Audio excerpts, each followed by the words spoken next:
What is up, Bears fans? Welcome. This is your Bears Huddle podcast. I'm Aaron James, and this is all your latest Bears news. The UK take on it from the wrong side of the pond. Guys, we're going to talk about the defensive backs. And we're going to talk about a guy who is making waves at training camp. Someone who was not even supposed to be on a roster this year. A guy who was probably going to be a UFA, a free agent. A guy who was not even going to be perhaps make someone's practice squad. That's where this guy was destined to be. We're also going to talk about an injury, a worrying injury to one of the Bears' defensive back stars. And we're going to talk about a player who has come back from injury and is really impressing in what is going to be a contract year for the man himself, the fourth-year player out of Penn State, Jaquan Brisker. But let's start off with the player who, look, many people thought would not make a roster this season. That is Wright, defensive back. Now, Wright is someone, like I said, who was never expected to really make a roster, was never expected to do anything. Was very much expected to perhaps come in, practice with the Bears, and then be stashed on a practice squad, possibly. But it turns out that, that was not the case. Wright has absolutely impressed, and Dennis Allen has turned this lad into an absolute dog of a player. A little bit about Mr. Wright. Obviously, cornerback. He is 26 years old. So moving into the prime of his career from Hayward, California. He's 6'4". He is 199 pounds.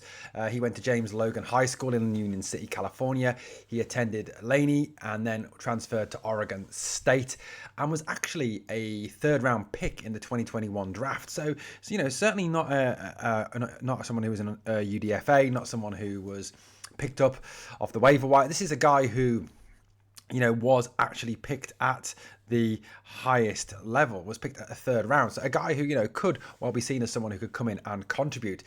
Yes, unfortunately for him, he was picked by the Dallas Cowboys. We all have our crosses to bear in life. He was with the Cowboys between 21 and 23. He then went to the Minnesota Vikings after he was cut by the Cowboys. He was then cut by the Vikings and picked up by the Bears. His stats last year, his NFL career stats as of 2024, according to Pro Football Reference, were 37 total tackles, 5 pass deflections, 1 interception, 1 defensive touchdown. So certainly not stats to write home about, not stats over, the sort of 3-4 years he's been in the NFL to get overly excited about. This lad has never really been a starter, never been a key figure in anyone's defense.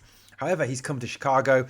He seems to have really switched on. He seems to have really bought in to Dennis Allen's defensive philosophy.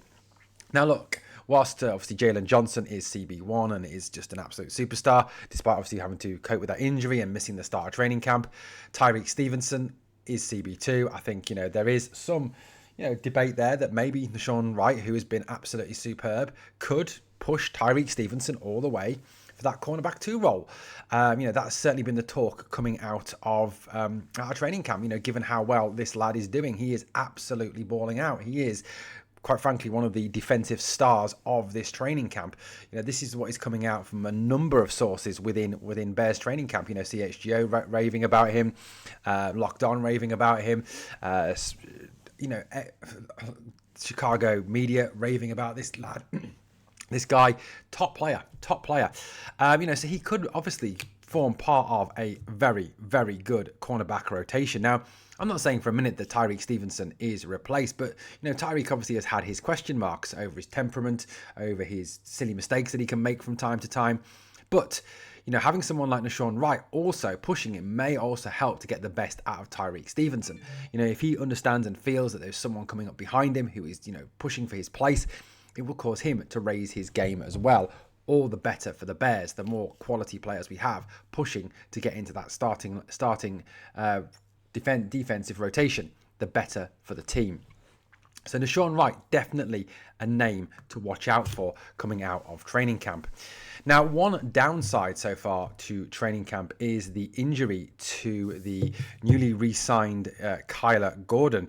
Kyler Gordon, obviously now top-paid nickel corner in the NFL, has recently signed that brand new deal. Now, according to reports coming out of Bears training camp, he is out injured and is not practicing at this moment in time. Yes, Kyler Gordon had a slightly down year last year. recording 75 combined tackles, 27 assisted, 0.5 sacks, but no interceptions.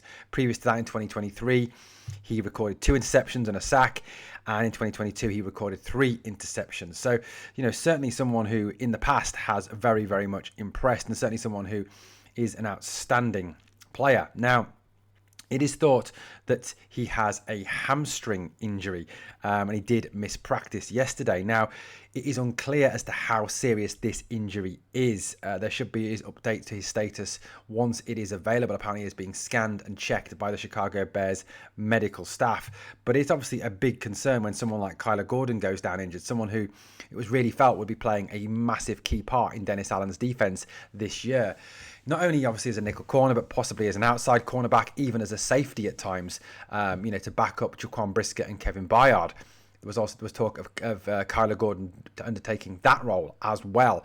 And certainly being without him not practicing, him not learning those new areas that Dennis Allen wanted him to do is a major concern and something that will need to be kept up on. Personally, massive Kyler Gordon fan. I have my Kyler Gordon jersey. He is my boy. But look, let's hope this injury is not severe. Let's hope that he is back sooner rather than later. Now, one defensive back who has been massively impressing in training camp, and I'm absolutely made up for the boy, is Jaquan Brisker.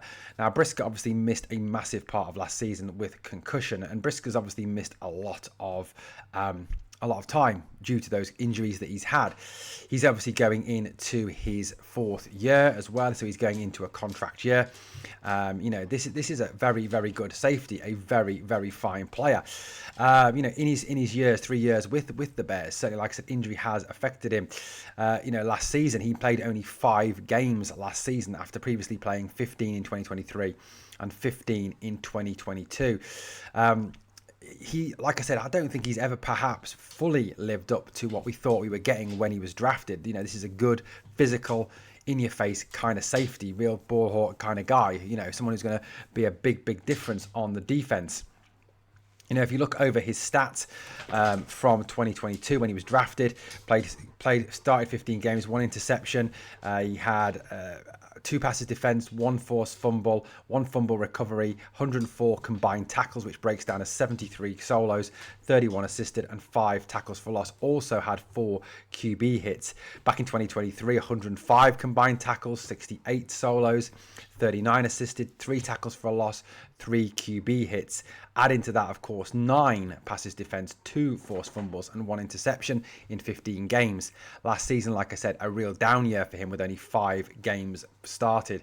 And his figures obviously massively down because of that. Now, at times this year, he has been an absolute key part of what Dennis Allen likes to bring. Dennis Allen is someone who likes to often go in with the 3 safeties, likes to really mix things up. There was one play that was really remarked upon the other day at training camp where Allen brought a 2 safety blitz where Byard and Brisker absolutely blitzed and got through and caused havoc in the backfield. Certainly something to look forward to going into the new season. And Brisker is felt to be an absolute key part of that Bears defense, and certainly someone that the Bears will be looking to this season to cause a lot of chaos and be that man. And obviously Brisker as well will be wanting to really impress, show he can stay fit, show he can play a majority of games to get that new deal. And I think, given his injury history, given the time he's got out, I think a team-friendly deal could definitely be on the cards. Guys, let me know your thoughts on the 3 defensive backs we've just covered in this video. Thank you for watching the Bears Huddle podcast. As always, guys, if you enjoyed it, please like, comment, share, and subscribe. And let's remember to bear down.